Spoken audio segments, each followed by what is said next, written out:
to the Starting Over Stronger show, where you'll find help and hope for your divorce survival and recovery. Divorce well, live well. What you're going through is brokenness, but you're not broken. You will heal. You will be better. You just have to kind of keep doing what you're doing. Hey guys, welcome to the Starting Over Stronger Divorce Survival and Recovery show. Thank you again for joining us. We're here today to talk again about divorce, and we have another personal survivor story today.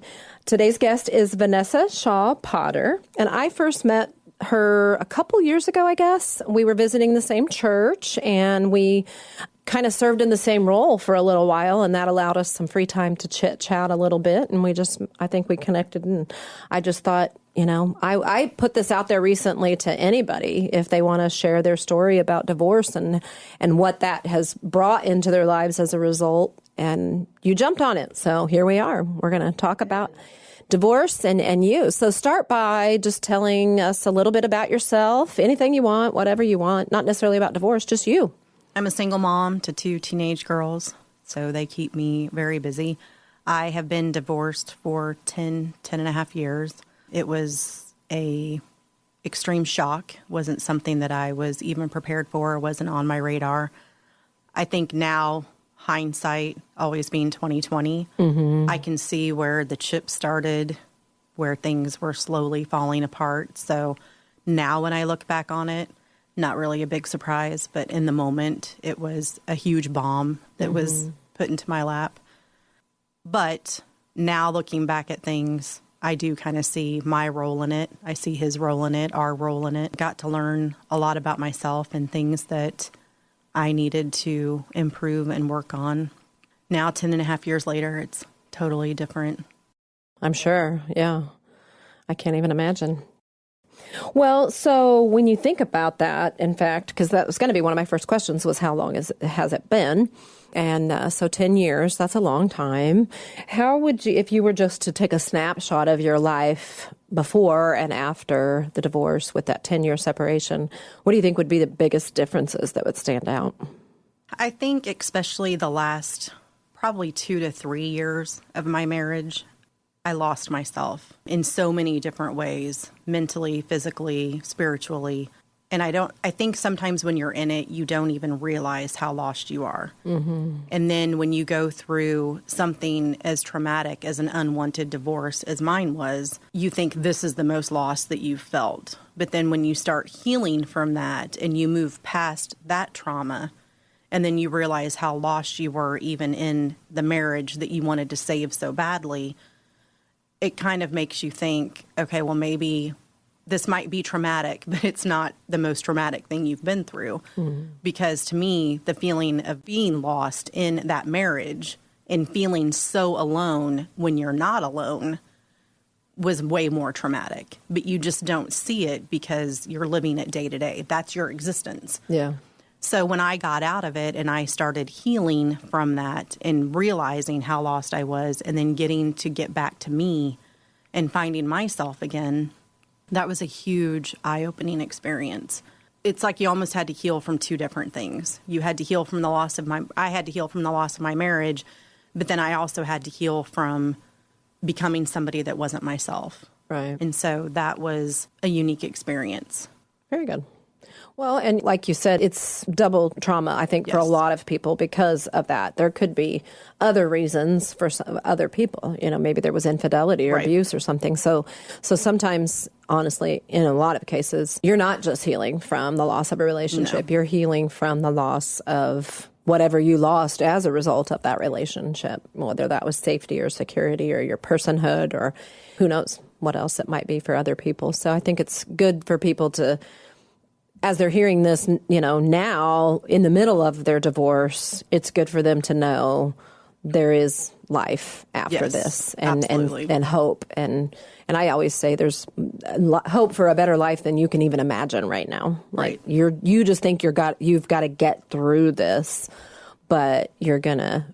And that's how I was at the beginning. Now that I can look back at it, there's certain things that I could tell that God was preparing me for what was about to happen. 2 years prior to my divorce, I had, for some reason, asked my mother to dig out my old Bible because I wanted to start reading scripture. So that kind of just hit me out of nowhere. So I was already doing that before this happened. My ex-husband and I carpooled every single day for years. We dropped the kids off at daycare. We went to my work. We had breakfast together. He picked me up. I mean, we did that for years and years and years. About a year and a half, 2 years before our divorce, he took a different job and we could no longer do that. So just all those itty bitty little things that kind of prepared me to having to live differently. Like, so everything wasn't so abrupt. But when you look back on those things and you see those little minute cares that God gives you that you don't even realize what he's doing. So that was definitely helpful. And then I think once you start going through it, you do realize that you are healing. You are going to heal. There is hope. And you can see things, especially when you get to the other side and you do have some of that healing. You can definitely look back and see all the little things that were being prepared for you that you didn't even realize at the time. Yeah, because there's not a lot of clarity emotionally when you're in the middle of it. And, you know, as with a lot of things in life, hindsight helps. Yes. But especially with divorce, because it's such an overwhelming time emotionally, you're not processing. No, I mean, when it first happened, my prayer just every single day was just, God, get me and my girls through this. I mean, that was every single day. I can't even tell you how many times I repeated that to myself. My go-to verse during my divorce was Ephesians 3:16 and 3:17. And it was basically just, if I'm going to have to rebuild my life, I want it to be rebuilt on a foundation of Christ. And so I just kept saying that over and over, and I would just repeat it. And he has. I mean, and I didn't realize the rest of that verse, you know, is to give you a measure, it'll be more. And he has. I mean, it's just been a huge difference in myself, in my girls' lives, and in my faith, in my identity. I mean, that's been a huge difference. Right. Yeah. And I know we're going to get into that more, but I want to stop before we go that way and go back a little bit, because what I would really like for you to do is, as much as you're comfortable with, is just share the story of the failing of your marriage and the divorce and what you experienced during that time. My ex-husband is a wonderful man. I don't have to deal with a lot of personality issues that some of my friends have had to go through, thank God. He is a good man. We just were not equally yoked. We were not on the same wave pattern. We just weren't. We were raised different. He comes from a divorced family. My parents are still married, so I've never experienced divorce. He is not a Christian, which I knew that going in. He's very agnostic, which, I mean, wasn't really an issue for him. I mean, I could have went to church, I could have kept my faith, but I just chose not to. So, not that I wasn't a Christian, but I mean, I didn't go to church, didn't take our kids to church, and we were married in the church because that was one of my requirements. But we just kind of drifted apart. And with that hindsight, looking back, there's a couple of catalytic moments that I see now that were just the chipping away of our union. And those were what? A couple of issues with his family, and just me kind of feeling bullied and not treated as nice and fairly as I would have liked to have been. There was a couple of just events that they were a little intrusive into our lives, and I don't feel like I was defended and respected. So maybe just some boundary and definite boundary issues. And so that kind of chipped away. My ex got really sick and ended up losing 100 pounds, and I think that just kind of changed him, and which was great. I'm so glad that he did it, but I think it just kind of gave him a different confidence and a different perspective, and so that kind of, not that it was anything bad or negative, it was just another little chip into our union. And so and I think just over time, when he did change jobs, he ended up working evenings and on Saturdays. So I pretty much was like a single mom, but still married. And I don't think that he understood the stress that would put on me and just the lack of communication. But I think a lot of it goes back to being equally unyoked, or I mean, we just not being equally yoked. We just had a different perspective of what marriage was. We have a different perspective of what parenting was. My father is and always has been, the big provider, and wanted to make sure that his kids were, taken care of, and his wife. And so, I have this image in my head of what the dad's supposed to be, what the husband's supposed to be. And, my ex-husband not growing up with his dad and his parents being divorced, and, he had a different image. And so when you don't communicate very well and you don't express to each other what those needs are and what those wants are, it's hard to be that person for the other person, or to be that person that you need to be for that other person. So just those few little things that just kind of chipped away, and neither one of us being confrontational people. Not that we want to be confrontational, but when you're both so passive and just want to sweep everything under the rug and not deal with those chips, it was a huge issue. We did try to go to counseling before. I think it was more of a pacifying on his end, just trying. And it was helpful to me because, I continued. I had been going to her before and continued after. And so I think it was definitely helpful for me, but that didn't work. And then we decided to split, and it was extremely amicable. We didn't fight a lot. We used the same lawyer. I filed. I filed. He left in November. I filed in January or February, and we were divorced by May. So, it was very, boom, boom. I kept the house. I did tell him that I was not going to get divorced until I could find out if I could keep the house. I wanted my girls to be, they were only 6 and 7. So, it was very traumatic for them. So I wanted them to stay in their school, stay in their home, and have their lives change, like day-to-day life change as little as possible. Yeah. So going back to the counseling, did you feel like you guys entered into it, both of you wholeheartedly, with the desire to save the marriage, or do you think that there was some level of just, we'll try it, but it's probably not going to work? I think he totally did it just to pacify me. Okay. And just to, I think maybe to tell himself, well, at least I tried. Yeah. But I don't think that there was ever any intention on his part to save the marriage. Okay. I would have done, and I tell my friends and I tell my girls this, I would have literally done anything to save my marriage. And I would have stayed and been miserable for the rest of my life. It's like the old Garth Brooks song, Thank God for Unanswered Prayers. Yes. And now I see everything that I've went through and who I get to be today. And I would never be this person had I stayed in that marriage. So, that is the beauty from ashes. That's that I see now. But when you're in it, you're just, get me through this, get me through this, get me through. Yeah, it's just, the world burns. Well, so you guys were seeing the cracks and, it was eroding. But what was the final tipping point where it was either agreed upon or somebody said this marriage is over? It was midnight.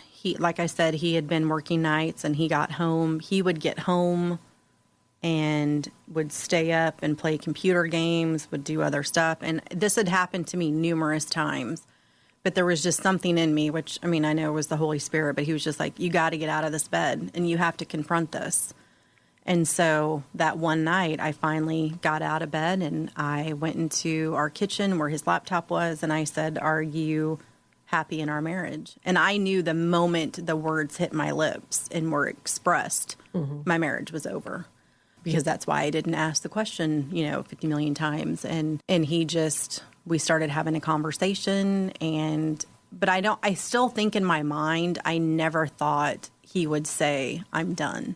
I thought it would be, we'll go to counseling, we'll communicate, we'll finally address these issues, we'll get it together.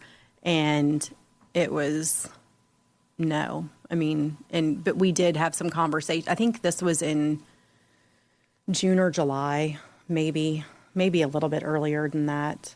And then we did start going to some counseling. We had actually had a family trip planned that October.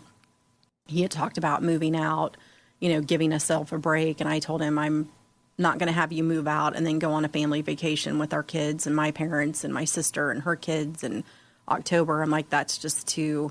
So he stayed and we went to counseling and we worked. And I knew when we were driving home from Orlando, the whole way home, that we were done. I just knew. We had went on our honeymoon to Orlando in our first anniversary. So I thought if we went and there was any kind of like you know what I mean? It's like, and I just didn't feel it. And I knew. And I pretty much cried the whole way home, which is a long drive. But I hid it from my girls and just kind of always acted like I was sleeping. But I knew. And then he had told me, I think we had a couple more, maybe we had one more counseling session. And I think he had told me he was going to wait and tell me at the counseling session that he was done, which I understand because he didn't want to, but I knew. And I flat out just asked him. And he said, no, I'm done. I was like, well, then I'm canceling it. We'll figure it out. And so you had that conversation at home. Yeah. We're done. Yep. And then. And how long was it between then and the actual filing? That was like October 23rd, I think. And then he actually moved out November 1st. We got the kids through Halloween and he moved out October 1st or November 1st. And then I filed, I think, in January. Now, why is it that if you're not the one who wanted it, that you were the one that filed? Because he wanted it. Originally, he didn't want to use lawyers. He just wanted to do it cheap, as easy as possible. I'm like, we have kids, we have a home, we have finances. I'm not doing that. Yeah. And so I said, I'll find a lawyer and see if we can just use the same one and split the fees. But I knew whoever filed, she represented me. But she did an excellent job of communicating with him. She gave him she had a meeting with me. She had a meeting with him. She drew up the papers. We both looked at them separately. We looked at them together. He was able to have somebody look at them. But I think I didn't want the divorce, but I think I needed the control as far as. And closure, maybe? Yes. Yeah. Because I didn't want to just give him all the power, So I went ahead and found the lawyer. Another friend of mine had gone through kind of the similar thing. They used the same one. So, yeah, we just had it all drawn up. And since we used the same lawyer, only one of us had to go to court. And I told him, it's going to be you. You want it. You take the day off. You go to court. And my lawyer represented me. So I didn't even. And so, wasn't there. And that was how long ago? You said 10 years. I'm wondering why anybody had to go to court, because in a lot of cases, if there's mediation, even with two attorneys, there's no court date. Right. So. It's because he did not have a lawyer, so he had to go. Oh, okay. If he had had a lawyer, both of them could have done it, or we could have just done it. But since he was not represented, and I think that's why one of us had to go. And so I told him that he could. Okay. And so that was May 26, 2011. That was when it was final. And so everything was pretty, you said it already, pretty amicable. There was nothing really sticky about it. And it was done in how many months? I filed in January or February, and it was done by May. And then I would say to most people, that's when the healing really begins, is when it's final. Because there's a lot of things happening in the meantime of, the actual process. And you're able to kind of distract yourself with all those tasks. Yes. But then everything's done.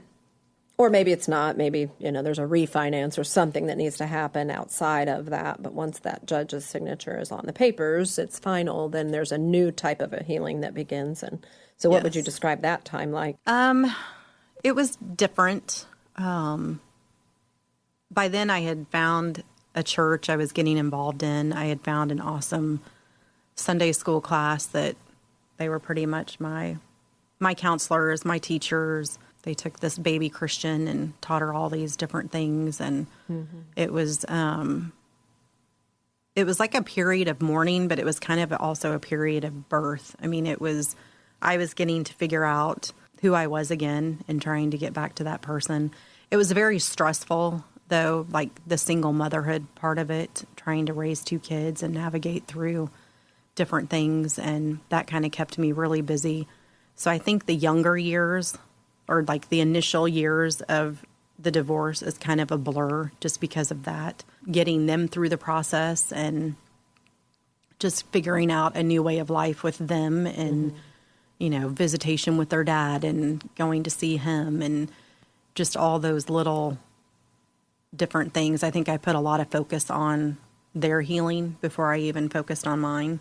And then once they got a little bit older, figuring out that, to be a better mom needs to be healed. And then really, I read a lot. I blogged or, read a lot of blogs, tried to read as much stuff as I could on forgiveness and healing. And that was my biggest thing. My life motto is better over bitter. I do not want to be bitter over this. I don't enjoy being divorced. I honestly don't. I think it's just because it's not what I thought my identity was going to be, but I didn't want to be bitter over that. I didn't want 30 years from now to still be all angry and, upset that this happened to me. I mean, I just wanted it to be something that happened and, let's move on.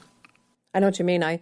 When I fill out a paper and there's a choice, single, married, divorced, widowed, right? Those are the 4 choices. I choose single. Yeah. And why do I have to identify with something that happened in the past? Right. Yeah. Because I am single. I'm just, so that I've just seen some people in the past where, I hear how long they've been divorced and it's still so much of their identity. And I think it is part of my identity just because I am a single mom and that's how I identify myself. And I mean, I became single through a divorce. So, I mean, that's kind of part of it, but it's just learning to be okay with that part of it. Yeah, there's a big difference between something being a part of your story and you identifying yourself by that event in your life. Right. And I thought it was perfect when I heard it said that, divorce can define you, but it can also refine you. Yes. Oh, and absolutely. To me, I mean, that's like one of my mottos with my divorce coaching clients is I don't want you to just go through divorce. I want you to grow through divorce. Absolutely. Because you can. You don't have to stay in this place you are right now. Right. You don't ever have to put yourself in a relationship that's just going to repeat a pattern that is going to result in another divorce, and there's just no reason you have to do that. We can look at these things and look at your goals in life and figure out how to get there. Right. You don't have to stay stuck. So. Right. And I think that was part of it too. It's like, when you start going through the healing, I would read, I read the 5 love languages and I read all these different books and I read just all these different things to figure out because I think I knew what my ex-husband's role was in it because, he's the one that did this and he's the one that wanted this. But I feel like I had to figure out my role in it as well. It's because it does take 2 people to get in a relationship. It takes 2 people to end a relationship. You may have been the one that wanted to stay and fix things, but if there was something to fix, it wasn't just one person. And so I worked on finding out, what were my issues and what were my hangups. And that's one reason why I did stay in therapy afterwards, because I wanted to figure out what I could have done different so that if I did ever want to get married again, or if I did ever want to get into another relationship, that I wouldn't carry on those same destructive patterns. And I do know that part of mine is, non-confrontational. I don't like confrontation. So I had to learn a new way of communicating so that I would be comfortable, but also address things that needed to be addressed. So, there's just a whole bunch of different things that you can do to find the healing, but you have to kind of figure out what in yourself is broken, not just the marriage. And so I worked a lot on that too. So when you think back overall, you may not be able to answer this with one thing, but when you think about your divorce and your life since then, what would you say was your biggest takeaway or your biggest win, having gone through a divorce that you didn't want? My biggest takeaway was that I am a Christian, and that's got to be the number one focus in my life. And ever since the divorce and getting to reaffirm my faith, I look at it as I lost a relationship, but I gained the most important relationship I'll ever have in my life. And that's the relationship I have with Christ.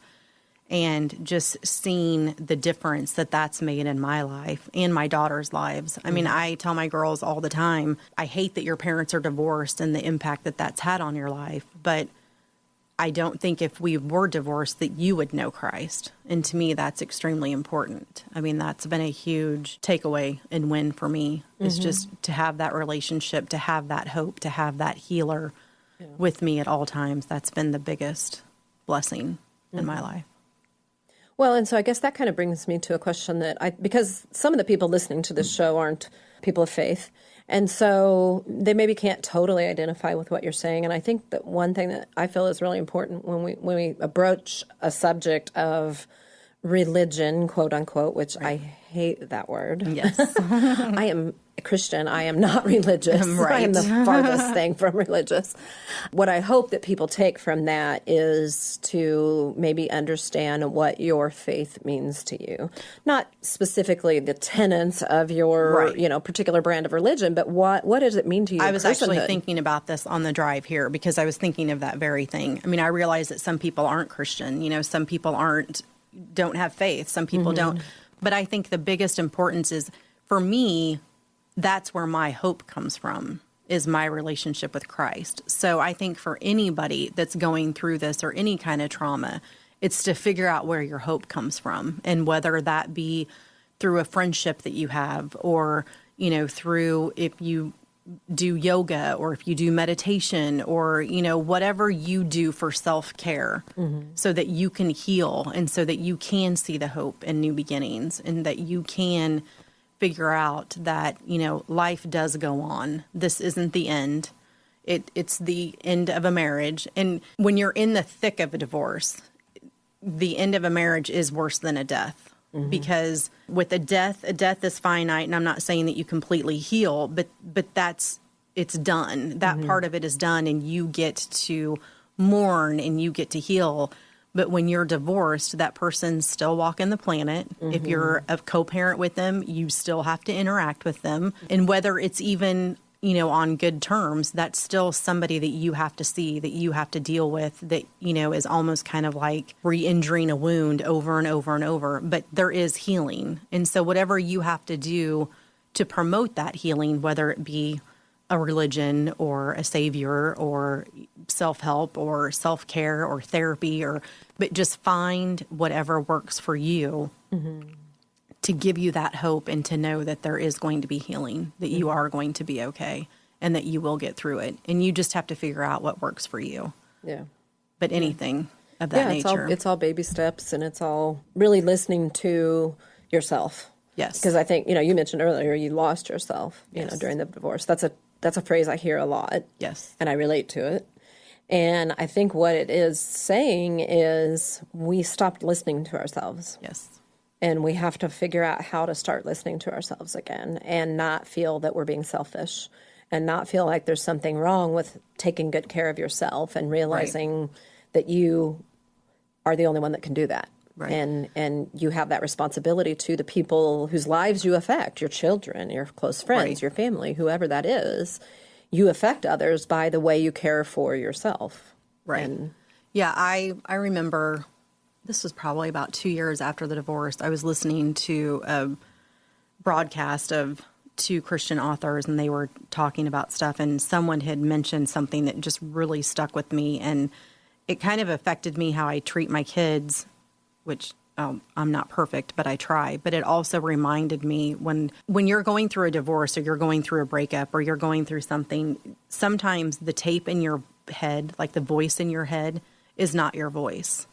And so you have to really figure out, is what you're saying to yourself actually coming from you, or is the tape in your voice coming from somebody else? Because one of the authors was talking about her father. She had had a very traumatic experience with her dad. I mean, it was just, so she had to learn to reprogram that voice in her head. And that's one of the things I tell my friends that are going through a divorce is, and I tell my kids, it's like, I know sometimes I don't speak to you the way that I should, and I don't want that to be the voice in your head when you're an adult. It's like, you need to figure out a way to erase that tape, and you need to figure out a way to learn to talk to yourself again, and all of that negativity and all of those things that you've been told who you are and what you do, and you have to figure out that that's not true. Yeah. And so for me, that went back to my faith, and, reading scripture and reading books by Christian authors and listening to Christian music, and realizing that, who I was told I was is not true. Yeah. And I think that was one of the biggest light bulb moments, is figuring out that, okay, somebody told me that I'm this, this, and this, but that's not true. Yeah. And so it's up to me to figure out how to replace that voice in my head with truth, and whether that truth, comes from scripture, or it just comes from your self-care and what you tell yourself. And, but it's definitely important. to figure out what that voice is, where it's coming from. Is it true for you? And if it's not, you need to erase that tape and figure it out. Yeah. I think that's something everybody can relate to on some level. And if there's a person out there that can't, then, you should write a book and do TED Talks and yes, have a podcast. Do a TED Talk, definitely. Get a TV show and, yes. Teach us how you came through life without that, because I think we all have negative influences in our life. And a lot of times, unfortunately, I think they're pretty significant figures in our life, yes. like our parents or a pastor or a trusted, Christian friend or friend of the same faith or whatever. And just, sometimes I think people mean the best and they're doing the best. I choose to believe that we are all doing the best that we can. Right. And yet, even in that, we hurt each other sometimes, And so I think it's very, very important as you go through divorce and recovery afterwards that you rewrite those old tapes. And there's, like you said, there's a lot of ways to do that. That might involve, thinking more about your faith and getting back to maybe some of the things that you have always maybe sort of thought and believed and not really practiced, and maybe explore some of those things. And maybe that's, I know one thing for me was positive affirmations. I even found an app. Think Up is not paying me to say this, but maybe I'll get them to someday. There's this app called Think Up. And I love it. You go in and you can pick from a bunch of, different thought leaders' affirmations that they've put in there into a database or whatever, but you can also write your own. And I chose to write my own because a lot of them I wanted to be formed as a prayer. Right. And I truly believe that with positive affirmations, it is not saying things that are not actually true so that you can trick your mind into believing that it's true, because I think your mind is smarter than that. I think it knows that that's not true. So, to say, I am fill in the blank, whatever that is, when that's not actually true, I don't believe that's a positive affirmation. I think that is kind of a fallacy with them. But instead you can word that in a way, I strive daily to, whatever. And then, some of mine are praise and thanks to God for different things, and prayers like the Serenity Prayer is one of mine, is that I say every day. And the neat thing about this app is that after you write them all, you can record them in your own voice, and then you can play them back to yourself with background music. That's cool. And just on a loop randomly. So it's really neat. I do it almost every day when I'm getting ready, and I change them. I add new ones when I need to, and different things that I need to inspire me, or if I notice that people are, or that I am, getting triggered by people or situations, then I take a step back and realize there's something going on inside of me that I haven't resolved, so I need to think differently about that. And so I'll write another one and that'll, address that. And I love those. So positive affirmations, prayer, meditation, just so many different things that we can do that are, I kind of lump them all into spiritual things, because I think, taking care of ourselves mentally, physically, and in all of those kinds of ways is sort of an act of worship, caring for what you've been given, being aware of what you've been given, being grateful. Gratitude does so much for us, emotionally. Well, and it's just taking care of your soul. Because, I mean, it's there's the physical and there's being healthy mentally and, physically. But I think whether you want to call it spiritual or your inner being, I mean, whatever you want to call it, when you go through a divorce or when you go through some kind of trauma, I mean, you're wounded. Mm-hmm. I mean, so you have to heal that. You have to take care of that. And another component when you were just talking about the affirmations was the forgiveness. Mm-hmm.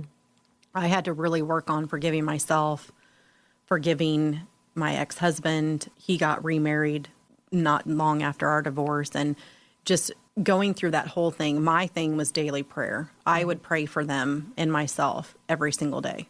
I mean, I would pray, let us all have softened hearts. Let us all be able to communicate. Let us all, and I mean, I did that every single day for years. I mean, and now, 10 years past, I mean, we're not where I wish that we were, but we're definitely way better than we were. And I know that that's due to some answered prayers, and that's due to my healing and due to my softened heart and his. I mean, now we're pretty much to the point where I've always just looked at him as, you're the father of my kids. And so I kind of told him, until you can just see me as the mother of your kids and not your ex-wife. But now it's like, I think he kind of figured out, it's like, oh, that is the mother of my kids. I mean, so there has to be some kind of relationship there. There has to be some kind of give and take, because we are co-parents. I mean, we're, like I've told him, for better or worse, we're our girls' family, all of us. I mean, so yeah, I mean, I think it is the affirmations. It's what we tell ourselves. It's,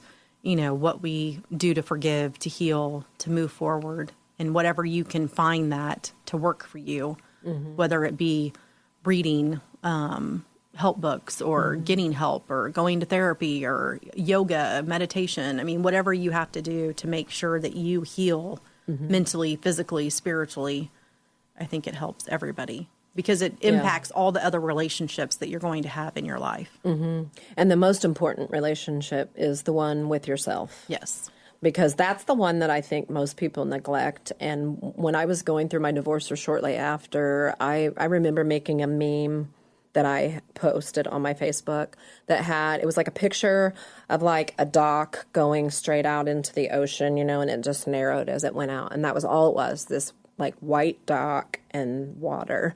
And the saying that I put on it was, never underestimate the power of silence and solitude. And I think about that all the time, because I'm just maybe naturally this way. I enjoy time alone. I know there's other people that are just more extroverted than me, probably. That doesn't make me better than them.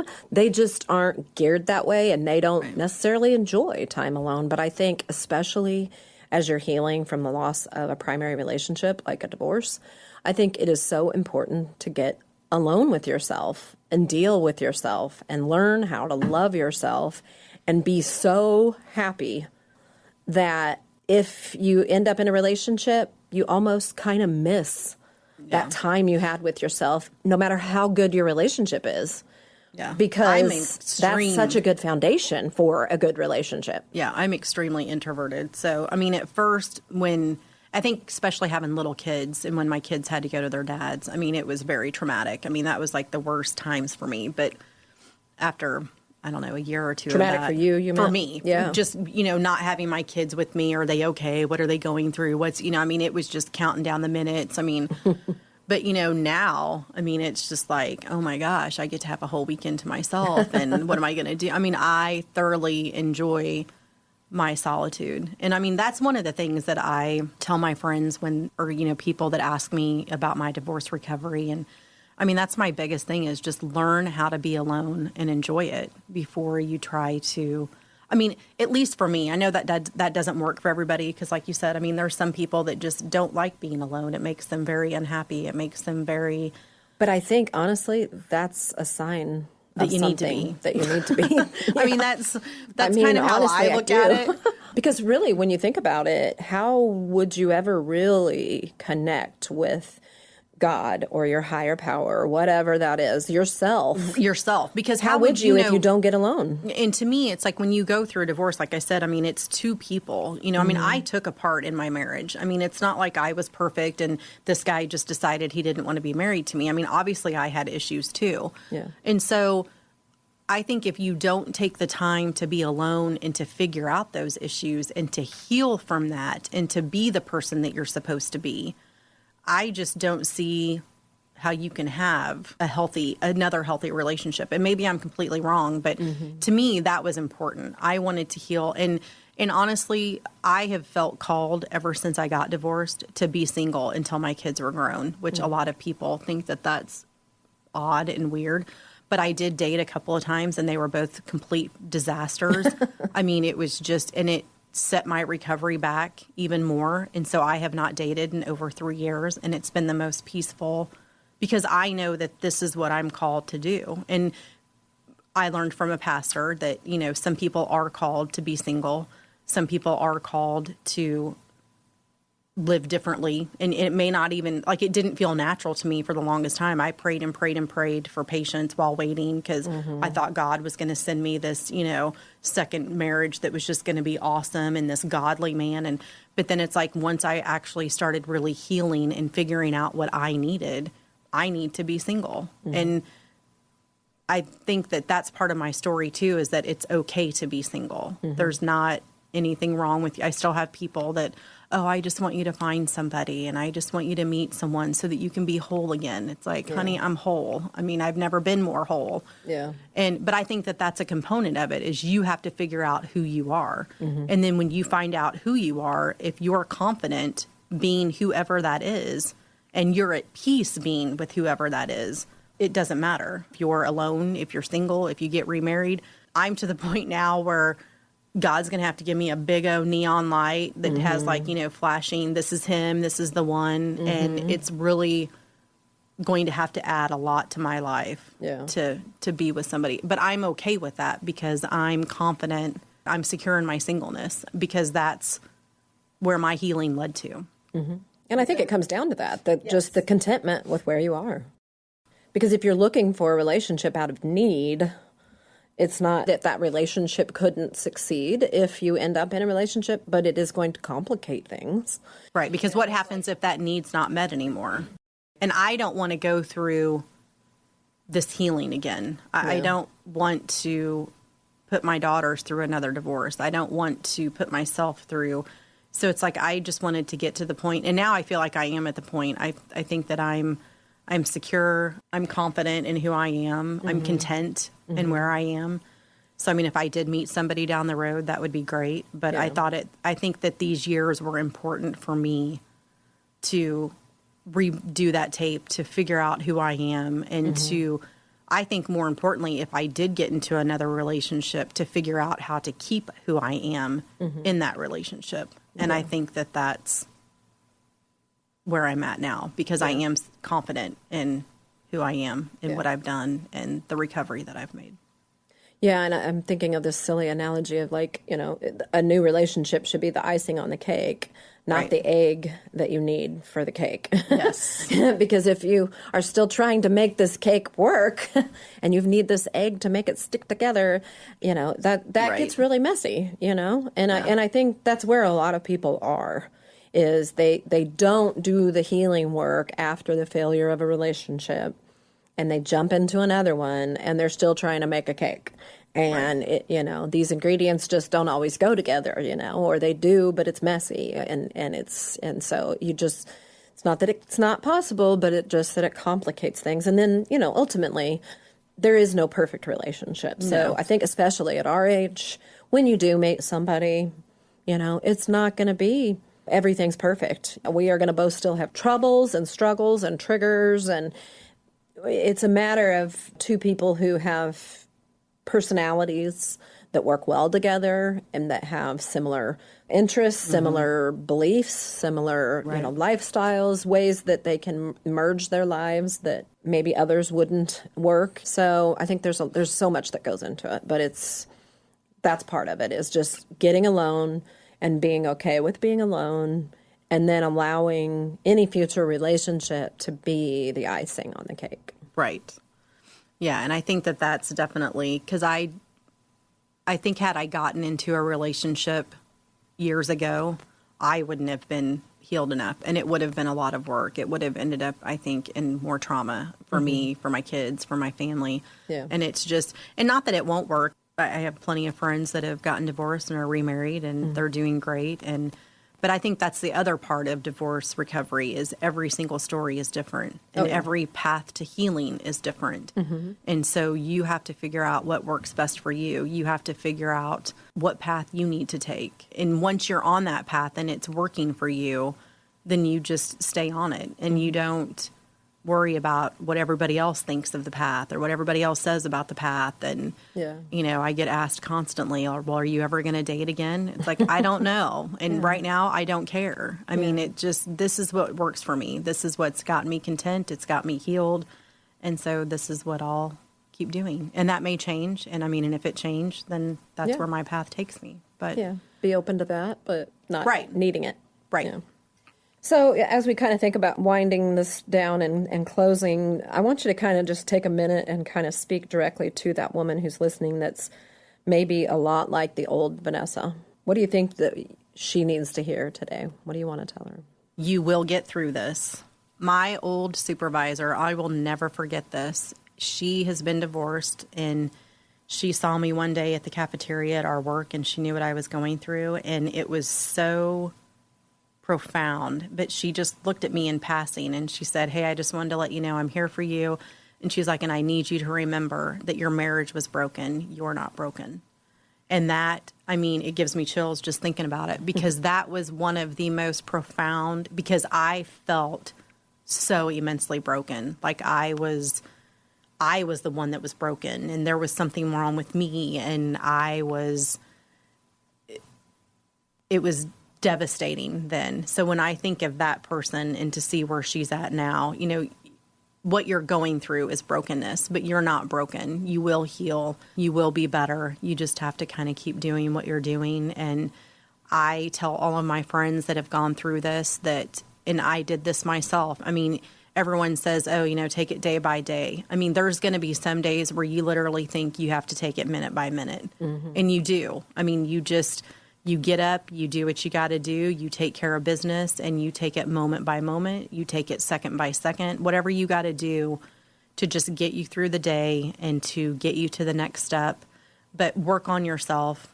You know, remember that you will heal, there is hope, and that you won't feel like this forever. Well, I really appreciate you being willing to tell your story. I think it's important for people to hear stories of overcoming and knowing, especially when they're in the muck and the mire of the divorce, especially, that there is life after divorce, and there's hope, and there's joy, and there's so many good things that you just have to cling to other people's stories as you're still kind of writing your own. And I think we all experience that on some level. But your story is pretty refreshing, because as a divorce coach, I work with a lot of people in really difficult, toxic, abusive relationships. And so it's always refreshing to hear a story of a divorce that was pretty amicable and mature and over quickly. Yes. So we've had our moments. The one good thing I can say about my ex is he's a good guy. I mean, I tell my girls all the time. I mean, you know, your dad and I may have issues. You may have issues with your dad, but your dad is a good man. Mm-hmm. And I think that that's important for them to know, to see, and to realize that I respect. Yeah. And I do respect him. I mean, I think that we've had our issues, and I think that both of us could have done a lot of things differently, but we didn't. So this is where we're at. Yeah, water under the bridge. And as with anybody that recovers and heals well, you do have to come to a point where you stop looking at what happened to you and start thinking about what you are doing, what you are saying, how you're showing up in the world to people, and especially in an intimate relationship or a primary relationship. If you want to have a good one in the future, you have to start there like you did, and just spend that time alone and figure out what your contributions were to this failure so that you can address those things, because we all have them. So thank you again for sharing. I really appreciate that. I know listeners enjoyed hearing your story. And listeners, thank you again for being here and for tuning in to hear more about how you can get help as you divorce and hope as you are starting over stronger.